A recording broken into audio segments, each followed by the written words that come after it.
தலை பாரமாக இருக்கா? உச்சந்தலையில் வேர்க்கும்போது, அதாவது நம்ம வெயிலில் போயிட்டு வந்து வேர்க்கும்போது, தலை குளிச்சுட்டு வந்து சரியாக காயாமல் லேட் ஆகும்போது, டென்ஷன் ஆகக்கூடிய சூழ்நிலைகள் ஏற்படும்போது தலை பாரம் ஆயிடுதா? அப்போ இந்த பதிவு உங்களுக்கானது. இந்த மாதிரி தலை பாரம், அதாவது நீர் கோர்த்துட்டு தலை பாரம் ஆகுது.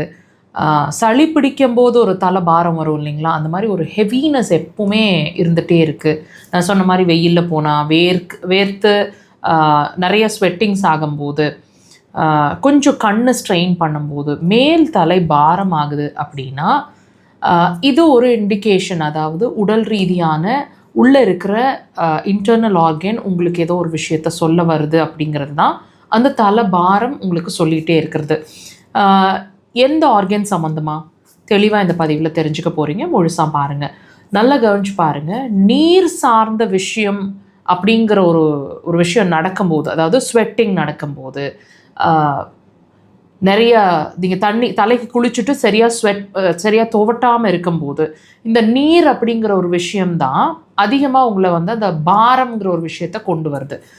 அதாவது அந்த இடத்துல வெயிட் ஆகுதுங்கிறத தான் நம்ம தலை பாரம்னு சொல்கிறோம்.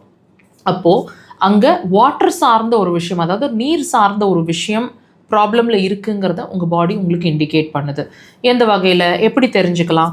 யூரினரி பிளாடர் அப்படிங்கிற சிறுநீர் பை பாதிச்சிட்ருக்கு அப்படிங்கிறத தான் இந்த தலை பாரம் அப்படிங்கிற ஒரு விஷயம் உங்களுக்கு சொல்லிகிட்ருக்கு. கண்டிப்பாக இந்த தலைபாரம் 6 மாதமாக இருக்குது, 1 வருஷமாக இருக்குது, மேலே இருக்குது, ரொம்ப நாளாக இருக்குது அப்படின்னு நீங்கள் உணர்ந்துட்டுருக்கீங்கன்னா, அப்போ நான் சொல்கிற விஷயத்தையும் சேர்த்து நீங்கள் வாட்ச் பண்ண வேண்டியிருக்கும். அப்புறம் நீங்கள் தெரிஞ்சுக்கலாம் இதுக்கும் அதுக்கும் சம்மந்தம் இருக்குன்னு. உங்களுக்கு வாட்டர், அதாவது நீர் சார்ந்த விஷயங்கள், யூரின் சம்மந்தமான விஷயங்களில் ப்ராப்ளம் இருந்துகிட்ருக்கணும். நைட்டில் அதிகமாக யூரின் போகுது, பகலில் கம்மியாக இருக்குது, அல்லது இப்போ தான் யூரின் போயிட்டு வந்த மாதிரி இருக்குது, மறுபடியும் யூரின் அர்ஜென்சி இருக்குது. யூரின் என்ன தான் போனோம் அப்படின்னாலும், அர்ஜென்ட்டாக போனோம் அப்படின்னாலும் போகக்கூடிய குவான்டிட்டி ரொம்ப கம்மியாக இருக்குது, இதுக்காக இவ்வளோ அர்ஜென்சி இருக்குது, இந்த மாதிரி விஷயங்கள் ஃபீல் பண்ணுவீங்க. அது மட்டும் இல்லை, சில நேரங்களில் யூரின் எரிச்சலாகி ரொம்ப பேர்னிங் சென்சேஷன் ஆகிற மாதிரி இருக்கிறது, அடிக்கடி யூரினரி ட்ராக் இன்ஃபெக்ஷன் ஆகிக்கிற மாதிரி இருக்கிறது, கண்ணை சுற்றி வலிக்கிறது, முக்கியமாக உங்களோட கண்ணோட உள்பகுதிகளில் 2 பக்கமோ அல்லது ஏதோ ஒரு பக்கமோ வலிக்கிற மாதிரி இருக்கிறது, ஐபாலே வந்து அழுத்தமாக வலிக்கிற மாதிரி இருக்கிறது, கழுத்து வலி ஏற்படுறது, முதுகு தண்டில் பிரச்சனைகள் ஏற்படுறது, பெண்களாக இருந்தால் கர்ப்பப்பை சம்மந்தமான பிரச்சனை கண்டிப்பாக இருக்கும்.